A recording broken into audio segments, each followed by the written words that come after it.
बिस्मिल्लाहिर्रहमानिर्रहीम। हम लोग चैप्टर नंबर 3 पढ़ रहे हैं जी, और चैप्टर नंबर 3 का नाम है validity of contract and agreements. हमने आगाज़ किया जी डिफरेंट टाइप ऑफ कॉन्ट्रैक्ट से। हमने कहा कॉन्ट्रैक्ट को हम क्लासीफाई कर सकते हैं फॉर्मेशन के एतबार से, इन्फोर्सेबिलिटी के एतबार से, परफॉर्मेंस के एतबार से। फॉर्मेशन के एतबार से हमने ऐसे 3 हिस्सों में इसको डिवाइड कर लिया। एनफोर्सेबिलिटी के एतबार से हमने डिफरेंट टर्म्स को अंडरस्टैंड करने की कोशिश की कि what is the difference between valid contract and void agreement, void agreement and voidable contract. इस तरह से डिफरेंशिएट कर लिया। हमें अब इस स्टेज पर इस काबिल हो जाना चाहिए कि हमें वन लाइनर लिखना पड़े इसमें तो हम लिख सकते हो, ठीक है ना। परफॉर्मेंस के एतबार से ये एक स्केच बन गया था हमारे पास। फिर हम थोड़ा आगे चले तो हमने बात की कि भाई कॉन्ट्रैक्ट को अगर हम देखें तो एक टर्म हम पढ़ रहे हैं valid contract. What is a valid contract? एक ऐसा कॉन्ट्रैक्ट जिसके अंदर ये 10 बातें पाई जाएं। Offer and intention to create competency of party, consideration, consent, free consent, lawful objective, not expressively declared as void, certainty, possibility of performance and legal formality। ये 10 बातें अगर पूरी हैं तो कॉन्ट्रैक्ट क्या बन गया? अब इन 10 बातों को वन बाय वन डीपली जाकर डिस्कस कर रहे हैं। We are talking about competencies of party. तो 2 डेफिनेशन हमारे पास आ गई, who is competent and who is incompetent to contract, ठीक है ना। जब हम इसके अंदर चले तो हमने कंपिटेंसी का जिक्र किया तो पता चला who is competent, who is incompetent. Who is competent? Major, sound mind, not disqualified by law. फिर हमने मेजर, इसका रिवर्सल थोड़ा पढ़ा कि माइनर कौन है, माइनर के साथ कॉन्ट्रैक्ट होंगे तो क्या होगा, उसका इफेक्ट क्या होगा, ये सारी बातें हम पढ़ रहे हैं। फिर हमने साथ दूसरी बात पढ़ी, वो क्या थी? थोड़ा सा हमने माइनर के साथ लर्न किया कि सवालों का जवाब कैसे देना है। रैक मेथड लास्ट टाइम हमने पढ़ा, डिस्कस किया, इस उम्मीद के साथ कि शायद आप इसे जाकर खुदा ना खास्ता लिख कर भी देख लेंगे, ठीक है ना। लेकिन अल्लाह का शुक्र है आपने हमारी उम्मीद के मुताबिक काम किया कि लिख के टेस्ट दिया था, चलो ठीक हो गया। अब हम यहां से आगे चलने लगे हैं। तीसरा पॉइंट रह गया था, नहीं दूसरा रह गया था। एक पहला पॉइंट खत्म हो गया ना, साउंड माइंड, सॉरी मेजर को कंप्लीट करें, उसका रिवर्सल भी कर लिया, माइनर भी कर लिया। दूसरा था साउंड माइंड, अब उसका reversal unsound. Agreement by person of unsound mind, agreement by person of unsound. Unsound mind को 2 हिस्सों में, पहले तो वही डिफाइन कर ले, who is sound mind and who is unsound mind. एक तो हमें ये रिक्वायरमेंट है कि भाई साउंड माइंडेड कौन कहलाएगा और अनसाउंड माइंडेड कौन कहलाएगा। अच्छा ये देखें आप, मैंने पूरे 8 मिनट लगाए हैं किस बात पर? जो पढ़ा था उसको रिवाइज किया है मोटा मोटा। हम आपको बाय डिफॉल्ट ये इंप्रेशन देना चाह रहे हैं कि आपने भी घर जाके हमेशा ऐसे करना है। हमेशा पहले जो पहले पढ़ा हुआ है उसको रिवाइज कर लें, फिर जो आज पढ़ा है उसके ऊपर थोड़ा सा टाइम लगा लें। अब ये डेज चल रहे हैं ना, आज क्या तारीख है? 24, और पेपर शुरू हो रहे हैं फर्स्ट मंडे से शुरू होते हैं ना, तो 2 सितंबर से शुरू हो रहे हैं। बच्चे फुल एग्जाम फोबिया के अंदर इस वक्त मुबतला हैं, ठीक है ना। अभी मतलब आपकी इस क्लास से 1 घंटा पहले 2 बच्चियां आई हैं मेरे पास और बैठी, और ये एक नहीं रोज, मतलब बच्चे, सर हमें तो लग रहा है हमें कुछ भी नहीं आता, सर हमें तो लग रहा है सारा भूल गया है, सर हमें तो ये, ठीक है ना। अब ये वाली बात, इन सारे मसाइल का हल अल्लाह ताला ने बाय डिफॉल्ट रिपीटिशन में रखा हुआ है। If you revise the things, तो फिर आपको ये इतनी ज़्यादा याद हो जाती हैं, इतनी ज़्यादा याद हो जाती है, आपको रिवीजन करने की फिर ज़रूरत नहीं रहती, हमारे ये सब कॉन्शियस माइंड में चली जाती हैं। इसलिए भाई आप ये जो हम ये वाली एक्टिविटी रोज़ कर रहे होते हैं, इसका मकसद यही होता है। Who is said to be, a person is said to be of sound mind at the time of contract if he is capable of understanding it and capable of forming a rational judgment regarding his, वो कहता है जिस वक्त कोई आदमी contract कर रहा हो at the time of contract, हर वक्त नहीं, at the time of contract, उस बंदे की जहनी हालत ऐसी हो कि वो इस कॉन्ट्रैक्ट को समझ सकता हो। नंबर 2, इसमें अपना फायदा वॉच कर सकता हो, यानी उसकी जहनी हालत ऐसे ना हो कि आप उसे कहे यार आपने ये 75 लाख रुपए की गाड़ी सेल करनी है, कहता नहीं नहीं मैं तो 50 लाख लूंगा। कहाँ प्रॉब्लम है? निचले वाले पॉइंट में। शायद उसे इतना समझ आ रहा है कि गाड़ी सेल करने की बात हो रही है, उसे ये समझ नहीं आ रहा जहनी हालत उसकी कोई मर्ज ऐसा है, उसे ये समझ नहीं आ रहा कि मेरी फेवर में 75 लाख रुपए है कि 50 लाख रुपए है। लॉ ने दोनों कंडीशन लगाई हुई है, ठीक है ना। लॉ ने दोनों कंडीशन, नंबर 1 उसे पता लगे कि मैं क्या कॉन्ट्रैक्ट कर रहा हूं, बेचने का क्या मतलब है, ये बात वो समझने की सलाहियत रखता हो उस वक्त जब कॉन्ट्रैक्ट साइन करे, और उसमें से अपना फायदा वॉच कर सकता हो, अपना इंटरेस्ट वॉच कर सकता हो।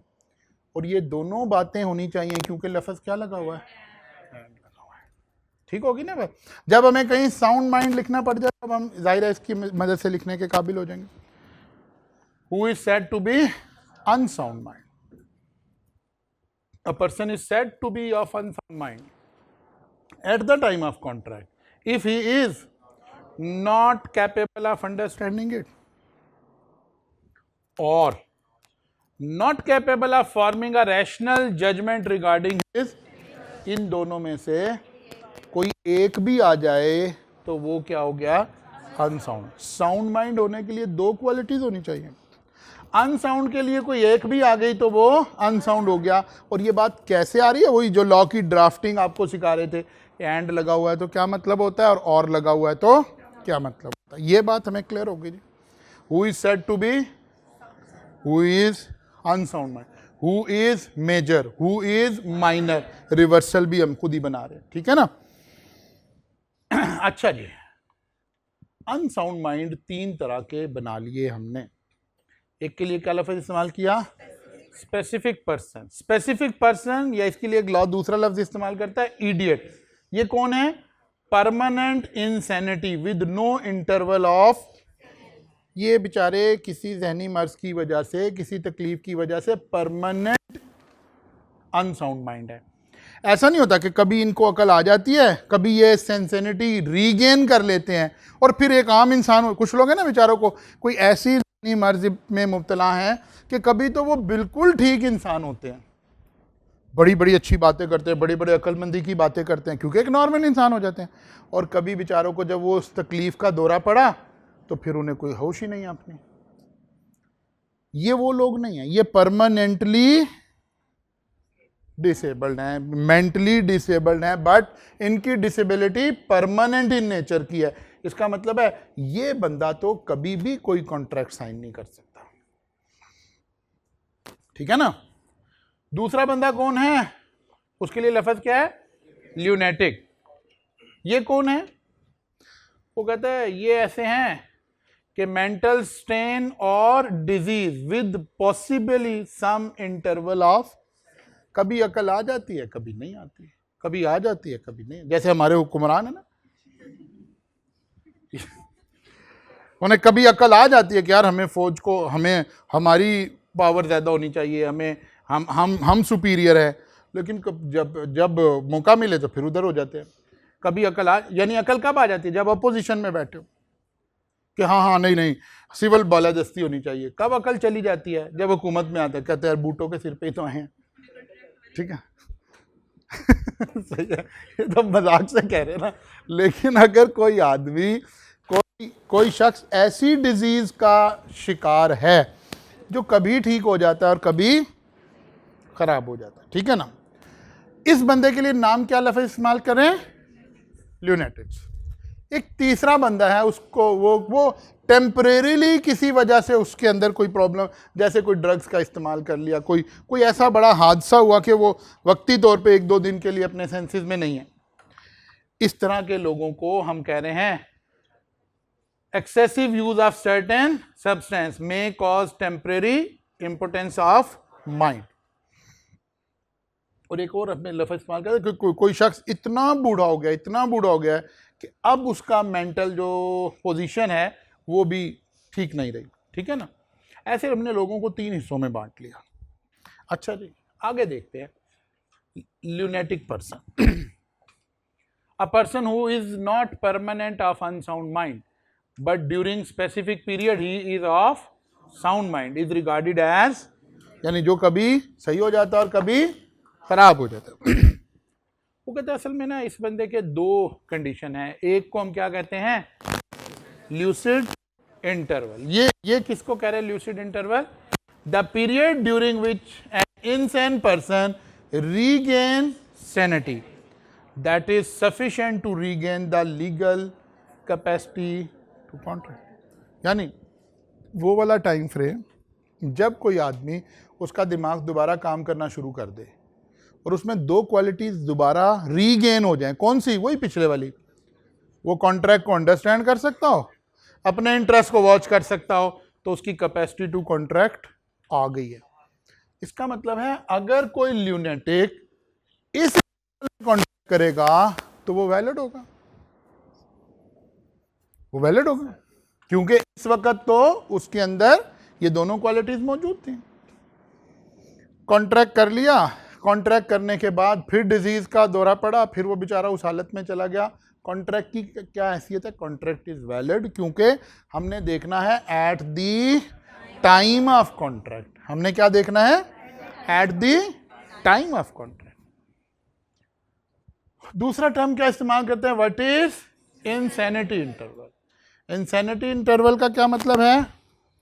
The period of mental illness of such a severe nature during which a person cannot distinguish between fantasy and reality। यानी इन दोनों को, जब वो 2 इंसान के अंदर क्वालिटीज ना हो, उसको रियलिटी और फैंटेसी में फर्क समझ, person loses his legal capacity to.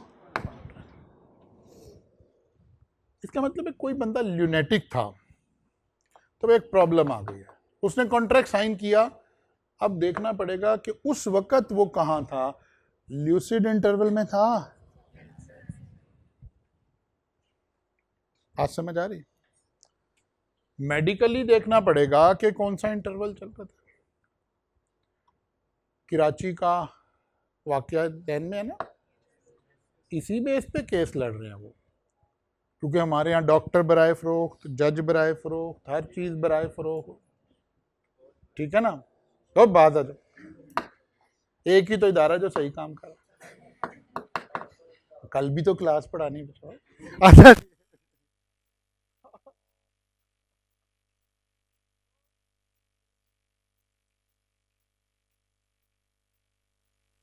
करना चाहता हूं भाई हो। मेरी तो बेटी की बर्थडे है, वो तो काला ठीक है ना, मैं किसी का मेहमान नहीं बनना चाहता। अच्छा जी, कुछ बात समझ आ रही है? जो कॉन्ट्रैक्ट हुआ, कोई शख्स जो कभी खुशी कभी गम की तरह, कभी ठीक कभी खराब। अब देखना पड़ेगा कि भाई जब कॉन्ट्रैक्ट हुआ है तो क्या पीरियड चल रहा था। नॉर्मली एग्जामिनर जब सिनेरियो बनाएगा ना, वो कहेगा जी फलां बंदे ने कॉन्ट्रैक्ट किया, ये हुआ, कॉन्ट्रैक्ट करने के बाद वो तो उसको तो डोरा पड़ गया, वो पागल खाने चला गया, और अब उसके वालिदैन ये कह रहे हैं कि इस कॉन्ट्रैक्ट की कोई लीगल हैसियत नहीं है। यानी हमने देखना है at the time of contract. ठीक है ना, हमने सिनेरियो में से क्या चीज पिक करनी है? At the time of the contract क्या सूरत हाल थी। डन होगी बात जी? अच्छा जी, ये जितनी बातें कर रहे हैं अब इसको 1 बाय 1 जरा जुमलों में लिख दिया है मैंने, और ऑल्टरनेटिव टर्म्स बना के भी लिख दिया है। जैसे कभी आप छोटे छोटे जुमले में चाहिए होंगे ना सवाल में लिखने के लिए। देखें, अ person who is usually of unsound mind but occasionally of sound mind may make a contract when he is of, वो कहता है कोई आदमी जो कभी बेचारा अनसाउंड हो जाता हो, कभी साउंड हो जाता हो, तो जिस वक्त साउंड माइंडेड है उस वक्त कॉन्ट्रैक्ट कर सकता है.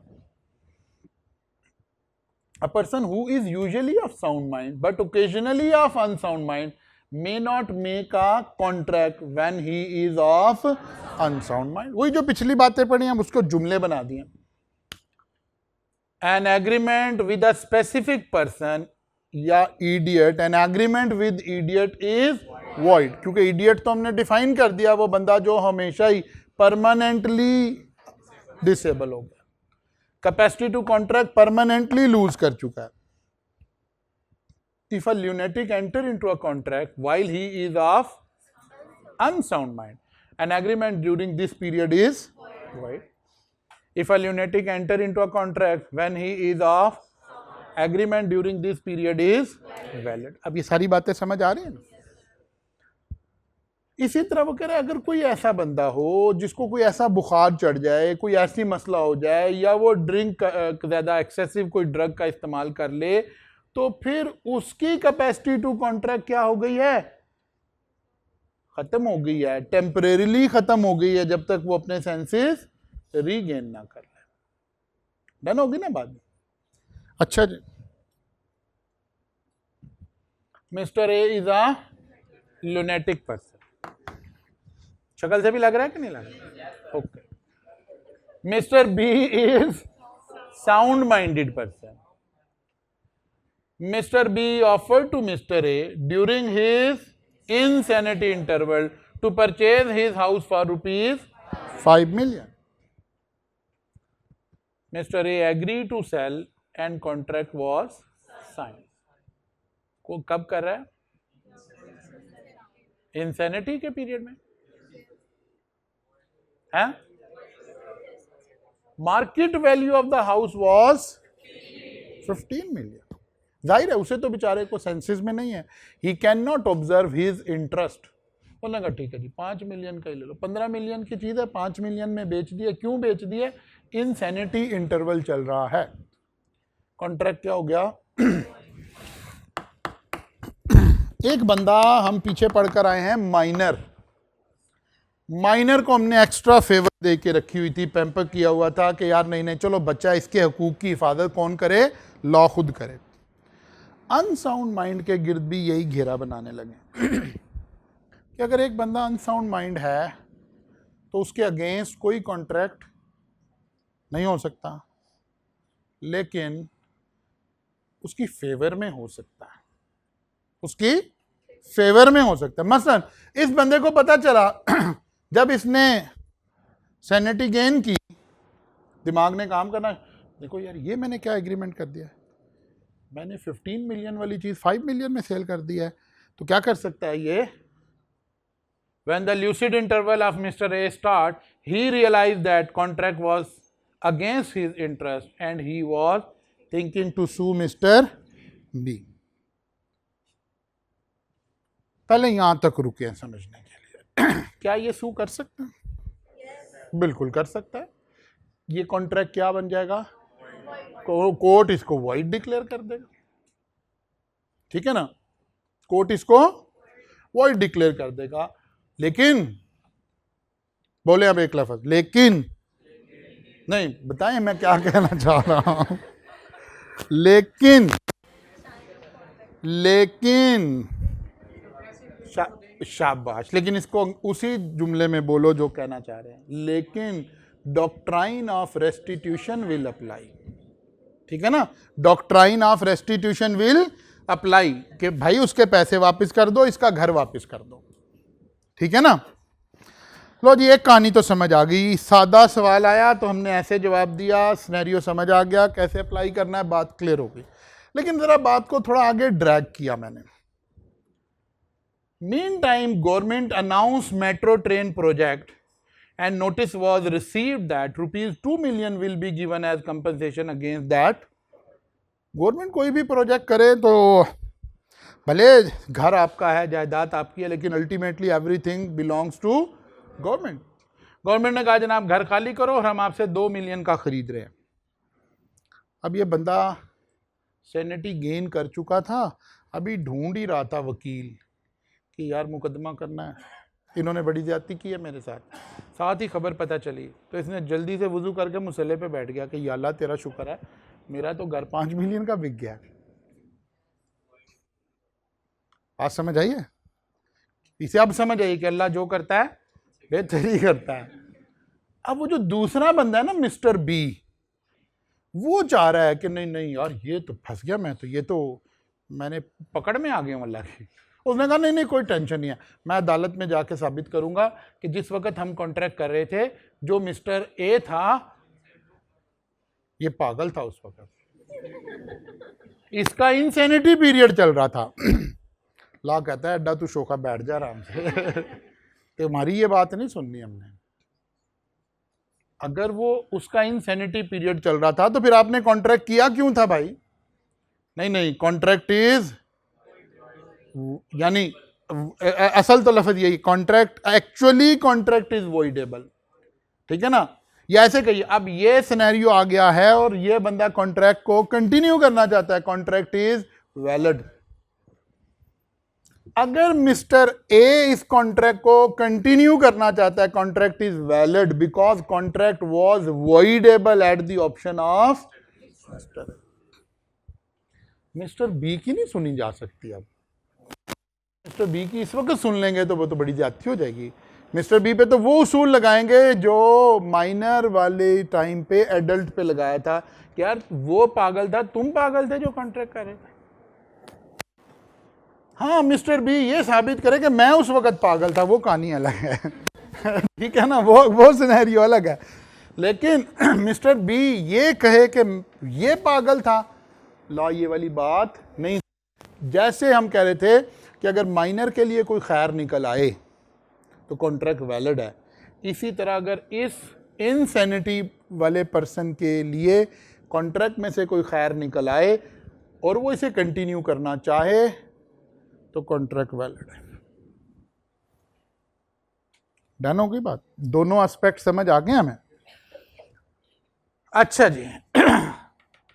Can mister B reject the project on the ground of contract with lunatic person? Can mister B? No, mister B can reject. कहानी समझ आई? पूरी स्टोरी समझें तो हाँ, यहां मैं ये कहूं can mister A enforce mister B to purchase the property for 5 million? Yes, contract is valid. लेकिन अगर हम सवाल को यहीं खत्म कर दें, यहां खत्म कर दें, अब आपसे पूछा जाए क्या मिस्टर ए कॉन्ट्रैक्ट को कैंसिल करवा सकता है? बिल्कुल करवा सकता है। क्या मिस्टर ए यहां भी ये वाली बात होने के बाद भी कॉन्ट्रैक्ट को कैंसिल करवा सकता है? यस, क्योंकि मिस्टर ए के शू में कॉन्ट्रैक्ट वॉइडेबल है। इस वक्त मिस्टर ए के शू में कॉन्ट्रैक्ट वॉइडेबल है। ऐसे ही है? अच्छा जी,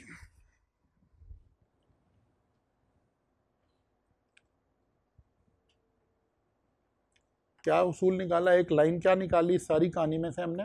जी बच्चे, नहीं आप छोड़ दोगे?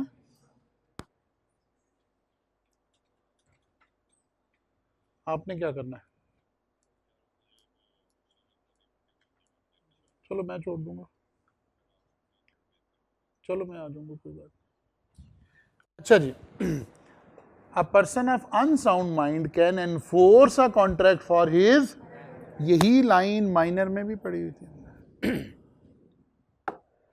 डन हो गई बात? लेकिन ये सारा इतना काम, इतना सारा कुछ इसको डिज़ाइन किया, ये जब भी आपको फ़ायदा देगा जब आप रोज़ाना जाके काम करेंगे, फिर ही आप लॉ को अच्छे से समझ पाएंगे, फिर ही आपका इंटरेस्ट होगा।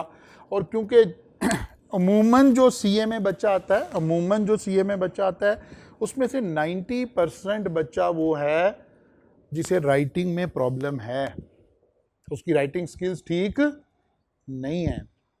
तो आपने हमेशा लिख के ही देखना है, ठीक है ना। हाँ, कोई 5% वो बच्चा जो कहता है सर नहीं लिखने में मुझे तो कोई प्रॉब्लम नहीं है, ओके, वो बच्चा नहीं भी लिख के देख रहा तो इतना मसला नहीं है। अच्छा जी, अब एक और मसला, लॉ में एक और बड़ा मसला क्या है? बर्डन ऑफ प्रूफ, साबित किसने करना है? कोई एलिगेशन लगा, साबित किसने करना है? आमतौर पर लॉ का एक मोटा सा उसूल है कि अगर कहीं लिखा हुआ नहीं है कि किसने साबित करना है, तो जिसने इल्जाम लगाया है उसने साबित करना है। मतलब एक बंदा कहता है मिस्टर एक्स ने मेरी गाड़ी चोरी कर ली है, तो अदालत में जब मुकदमा गया तो मैंने साबित करना है कि इसने मेरी गाड़ी चोरी की है। लेकिन बाद दफ़ा हम कानून में बिल्कुल उल्टी बात लिख देते हैं, कानून बनाते ही गलत इंटेंशन के साथ हैं। जैसे हमारा नैब वाला ऑर्डिनेंस है ना, वहाँ बात बिल्कुल ही रिवर्स लिखी हुई है कि अगर एक सियासतदान पे इल्ज़ाम लगा दें कि इसने इतने अरब चुराए हैं, करप्शन की है, तो अभी सियासतदान ने साबित करना है कि मैंने करप्शन नहीं की। हालांकि होना तो चाहिए था जिसने इल्ज़ाम लगाया है वो साबित करे।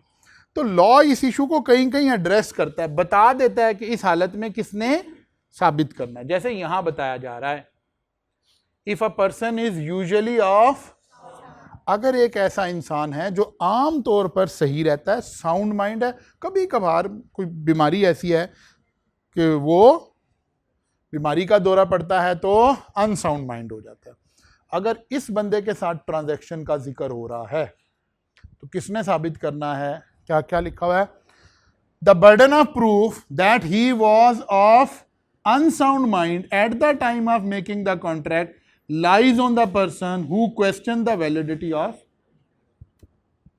क्या मतलब? जाहिर है यही बंदा है जो कह रहा होगा कि नहीं भाई, जिस वक्त मैंने कॉन्ट्रैक्ट किया उस वक्त तो मैं अनसाउंड माइंड था। तो कहता है तुमने ही साबित करना है कि तुम उस वक्त अनसाउंड माइंड थे। कोई मेडिकल रिपोर्ट्स लाएंगे, कोई और चीजें इस तरह की होंगी ना जिससे साबित करेंगे। बात समझ आ रही है? इसके मुकाबले में एक दूसरे बंदे का जिक्र देखें। If a person is usually of, एक बंदा ऐसे जो ज्यादातर अनसाउंड माइंड रहता है, कभी कभार माइंड रीगेन भी हो जाता है।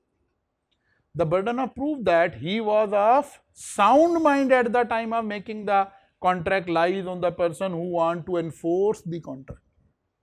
यानी दूसरे बंदे पे चला गया। जाहिर है ये तो बेचारा ज्यादातर अनसाउंड माइंड है, इसको इसके ऊपर बर्डन ऑफ प्रूफ क्या डाले? हम कहते हैं कि पिछले वाली एग्जांपल में वापस चले गए। फर्ज किया अगर मिस्टर ए ज्यादातर, हम यहां खड़े हैं, अभी यहां तक खड़े हैं, मिस्टर ए ज्यादातर साउंड माइंड रहता है, कभी कभार अनसाउंड माइंड हो जाता है। मिस्टर ए कहना चाहता है कि भाई जब ये कॉन्ट्रैक्ट हुआ मैं अनसाउंड माइंड था। कौन साबित करे? मिस्टर ए को प्रूव करना पड़ेगा। मिस्टर ए ज्यादा अरसा अनसाउंड माइंड रहता है, कभी कभार सैनिटी गेन करता है। अब मिस्टर बी कहना चाहता है कि नहीं नहीं, जब मैंने कॉन्ट्रैक्ट किया बंदा उस वक्त ठीक था, तो मिस्टर बी प्रूव करे कि ये उस वक्त ठीक था। मिस्टर ए को नहीं कहा जाएगा कि आप प्रूफ करो कि आप उस वक्त ठीक नहीं थे। किसने साबित करना है? This is called burden of proof. समझ आ गई बात? तो दो तरह का बर्डन ऑफ प्रूफ पढ़ रहे हैं हम। If the person is usually of sound mind and if the person is usually of unsound mind. Comment on the enforceability of the following agreement with the person of unsound mind.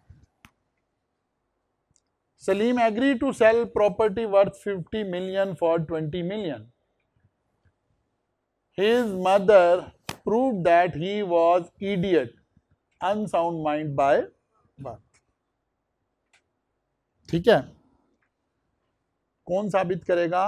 Slim mother proved that he was an idiot by birth. Agreement was held to be void. A patient in a lunatic, वो कहता है जो बंदा lunatic condition में है, who is at interval of sound mind, तो जाहिर है तो कॉन्ट्रैक्ट क्या हो गया? फिर वैलिड हो गया ना। फिर इसी तरह से आ गया कि सिर्फ देखना हमने जिस टाइम कॉन्ट्रैक्ट हो रहा है उस वक्त आपकी कंडीशन क्या है, at the time of the contract. अच्छा जी, now agreement with person disqualified by law. Hello जी,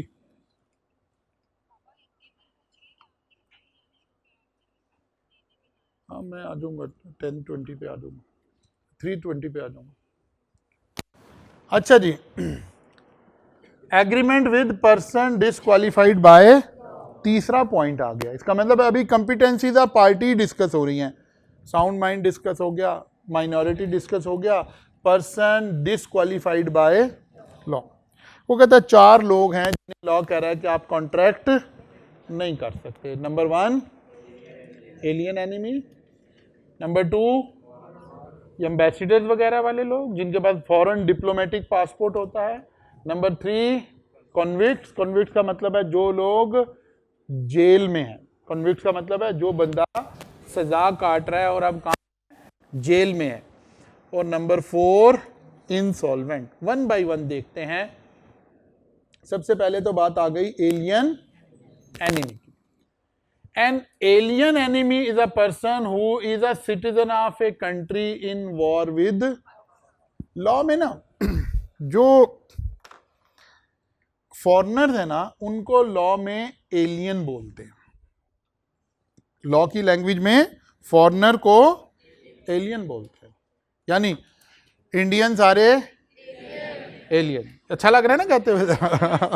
ठीक है ना, किसी भी दूसरे कंट्री के लोग एलियन हैं, और अगर उस कंट्री के साथ हमारी जंग हो जाए तो दे बिकम एलियन एनिमी।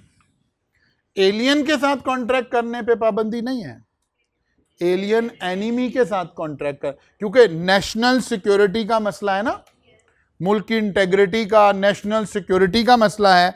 तो इसलिए जब किसी मुल्क से ऑफिशियली वॉर डिक्लेयर हो जाए, गवर्नमेंट ऑफ पाकिस्तान अनाउंस कर दे कि हम अंडर वॉर हैं, तो during the period of war कोई कॉन्ट्रैक्ट नहीं किया जा सकता उस कंट्री के नेशनल्स के साथ। समझ आ गई बात?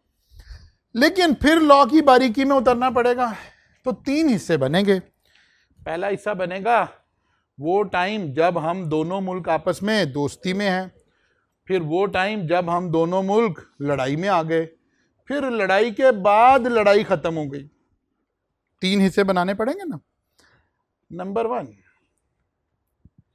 कब है हम दोस्ती में है, इसका मतलब है खाली एलियन है, एनिमी नहीं है। He can enter into a contract and be sued during peace, यानी हम पाकिस्तान, इंडिया, इंग्लैंड, अमेरिका, किसी भी दुनिया के बंदे के साथ कॉन्ट्रैक्ट कर सकते हैं, और अगर हम अपने कॉन्ट्रैक्ट की लाज नहीं रखेंगे तो वो हमें सू भी कर सकेगा, और अगर वो कॉन्ट्रैक्ट को ब्रीच करेगा तो हम सू करेंगे। ब्रीच का मतलब होगा तोड़ना, ठीक है ना।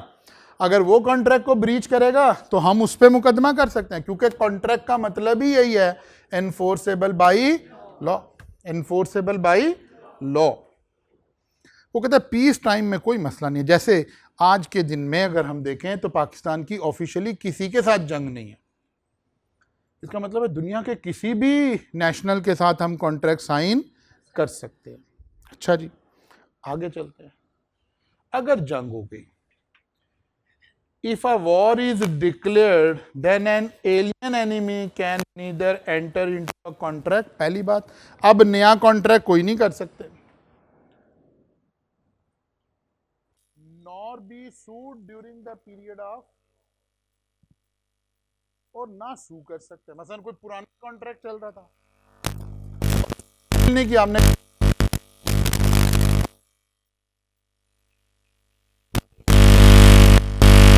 हो जाएगी, फिर यहां पहुंचेंगे। Contract entered before the declaration of war are either suspended और terminated during the period of. वो कह रहा है जब जो कॉन्ट्रैक्ट पहले के हुए थे वो वालों की बात हो रही है, क्या वो कंटिन्यूड रहेंगे? कहते नहीं, वो कम से कम सस्पेंड हो जाएंगे। ये तो नहीं हो सकता कि पाकिस्तान और इंडिया की आपस में जंग हो रही है और 2 बिजनेसमैन, पाकिस्तान के बड़े और इंडिया का कोई बड़ा बिजनेसमैन, उनकी आपस में ट्रेड हो रही है। Is it possible? नो। अब नेशनल सिक्योरिटी इशू आ गया ना। तो नहीं, during the war period all contracts are suspended. अब कॉन्ट्रैक्ट दो हिस्सों में बढ़ जाएंगे। कुछ कॉन्ट्रैक्ट होंगे, चलो जंग कितने दिन चलेगी, महीना 2 महीना, तो कोई बात नहीं, 2 महीने सस्पेंड रहे, उसके बाद फिर दोबारा शुरू कर देंगे। कुछ कॉन्ट्रैक्ट की नेचर ऐसी होगी, और कुछ कॉन्ट्रैक्ट की नेचर ऐसी होगी जो किसी टाइम फ्रेम के साथ अटैच थे, या चीजें पेरिशेबल थी, वो क्या हो गए, खत्म हो गए। Declaration of war are either suspended और terminated during the period of war. मसलन हम अज्यूम कर लेते हैं कि इंडियंस जो हैं वो हमारे से कोई सॉल्ट इंपोर्ट करते हैं, कोई नमक, खेड़ा का नमक मंगाते हैं। अब जा रहे हैं, ट्रक के ट्रक जा रहे हैं, इंडिया जा रहे हैं, एक्सपोर्ट हो रहे हैं, फर्ज कर ले वॉर हो गई तो रुक जाएगी एक्सपोर्ट, सुलह हो जाएगी, फिर शुरू कर देंगे, सस्पेंडेड। लेकिन हम इंडिया से प्याज मंगवा रहे हैं, वॉर हो गई, टर्मिनेट हो गए, पेरिशेबल प्रोडक्ट्स हैं, ये तो खराब हो जाएंगी, या किसी इवेंट, कोई किसी डेट्स के साथ कोई चीजें अटैच हैं और उन तारीखों में जंग लगी हुई है, तो कॉन्ट्रैक्ट क्या हो गया, टर्मिनेट हो गया। डन होगी बात जी। Contract with alien enemy, alien नहीं, एलियन एनिमी।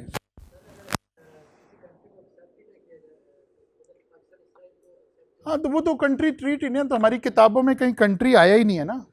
हमारे पासपोर्ट पे भी क्या लिखा होता है, this passport is not valid for travel to Israel. वो तो हमारी किताबों में जब एक्सेप्ट नहीं किया तो हमारी किताबों में वो कंट्री है ही नहीं ना।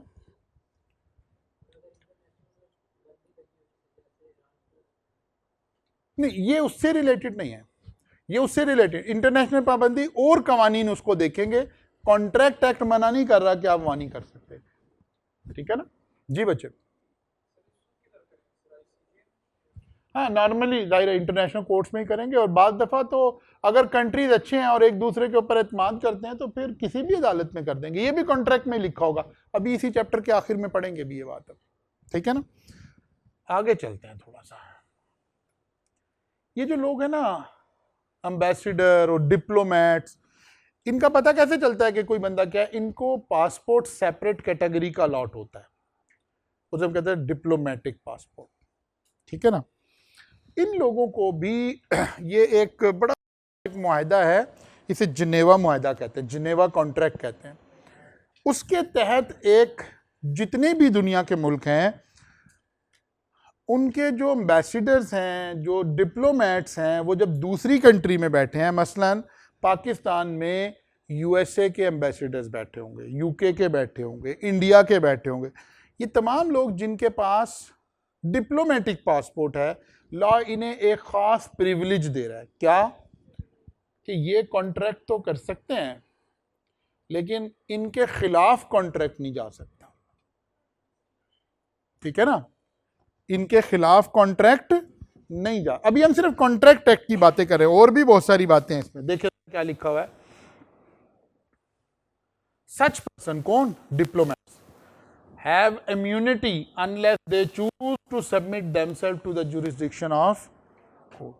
वो कहते हैं इनको इम्यूनिटी हासिल है, इम्यूनिटी का मतलब है एग्जेम्पशन हासिल है, अगर ये कॉन्ट्रैक्ट करके मुकर जाएं तो आप इन्हें अदालत नहीं लेके जा सकते, इनको हासिल है इख्तियार। इसका मतलब क्या, लॉ क्या चाह रहा है, इनके साथ कॉन्ट्रैक्ट ही ना करो, जैसे लॉ चाह रहा था बच्चे के साथ कॉन्ट्रैक्ट ही ना करो, अनसाउंड माइंड के साथ कॉन्ट्रैक्ट ही ना करो, इनके साथ कॉन्ट्रैक्ट ही ना करो, क्योंकि इन्हें लॉ ने इम्यूनिटी दी हुई है। अगर हमने एक डिप्लोमेट बंदे को हमने गाड़ी सेल की, 80 लाख रुपए की सौदा हो गया, उसने अभी 20 लाख दिए, वो गाड़ी ले गया, अब बाकी के पैसे नहीं दे रहा, मैं कहा ऐसी की तैसी मैं अदालत में जाऊंगा, वो कहते नहीं, इसे अदालत पे नहीं लेके जा सकते, उसने पैसे दे दिए, आप गाड़ी नहीं दे रहे, वो जा सकता है। बस यही बात समझनी है, वही माइनर वाला स्टेटस, अनसाउंड माइंड वाला स्टेटस, ठीक है ना। They have a right to enter into a contract but can claim privilege of not being so. वो कहते हैं कॉन्ट्रैक्ट कर सकते हैं, हम ये नहीं कह रहे कि कॉन्ट्रैक्ट ही नहीं कर सकते, कॉन्ट्रैक्ट कर सकते हैं, लेकिन इन्हें आप सू नहीं कर सकते।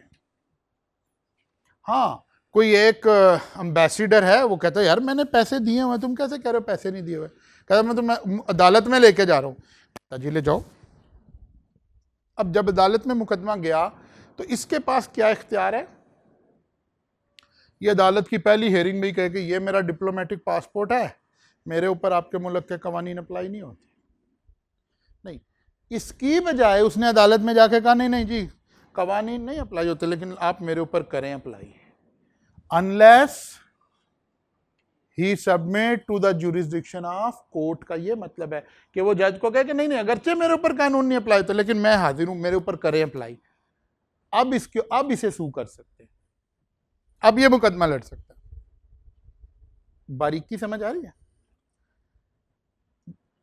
जब किसी शख्स को इम्यूनिटी हासिल होना तो अपनी इम्यूनिटी से खुद ही विड्रॉ भी कर सकता है कि नहीं यार भाई मैं सच हूं, करो मुकदमा मेरे ऊपर, अब कर सकते हैं। लेकिन अगर वो कहे कि नहीं भाई मुझे तो इम्यूनिटी हासिल है, जैसे हमारे MP MN है ना, ये जितने भी मेंबर नेशनल असम्बली हैं, सेनेट हैं, ये सेनेट के फ्लोर पे खड़े होकर जब कोई तकरीर करे, क्या किसी इदारे के बारे में बोल दें, क्या किसी जज के बारे में बोल दें, इनके ऊपर कोई मुकदमा नहीं हो सकता, इन्हें इम्यूनिटी हासिल है। लेकिन कब? जब सेनेट के या नेशनल असम्बली के फ्लोर पे खड़े होकर तकरीर कर रहे हो। लेकिन अगर बाहर आके करे तो फिर वो फैसल वाडा को देखा था ना, माफी मांगी थी भी उसने सुप्रीम कोर्ट से कुछ अर्सा पहले, फिर तो इन्हें अदालत लग जाएगी। लेकिन एक बंदे ने अंदर बड़ी कोई ऐसी बात की और कोई एक आदमी उठा, उसने कहा जी मुकदमा करो इसके ऊपर। अब होना क्या? मुकदमा तो पहले तो दर्ज हो जाएगा ना, ये पहली हेयरिंग में कहेगा जनाब मुझे इम्यूनिटी हासिल है, मेरी सेनेट में की हुई तकरीर के ऊपर आपको एतराज, ठीक है? वो कहता है नहीं नहीं मैंने तकरीर में बात ही कोई नहीं की, चलाओ मुकदमा। अब क्या कर दिया इसने? Submit to the jurisdiction of court. बात समझ आ रही है? Such person have immunity, immunity आपको अब समझ आ गई है, unless they choose to submit themselves to the jurisdiction of court. ये मैंने आपको समझा दिया। हमारे मुल्क में जब तक कोई शख्स प्रेसिडेंट हो उसके ऊपर कोई मुकदमा नहीं चलाया जा सकता, ठीक है? वो जो भी करे उसके ऊपर कोई, उसे अदालत में नहीं बुलाया जा सकता। प्राइम मिनिस्टर को बुलाया जा सकता है, प्रेसिडेंट को नहीं बुलाया जा सकता, ठीक है ना? लेकिन अगर प्रेसिडेंट कहे नहीं यार तुम्हारी ऐसी की तैसी, बुलाओ मुझे अदालत में तुम्हें देता हूं इसका जवाब, तो ये क्या कहलाएगा? Submit to the jurisdiction of court. Submit to the jurisdiction of Naveed Ansari sahab, भाग जाओ। ठीक हो गई बात?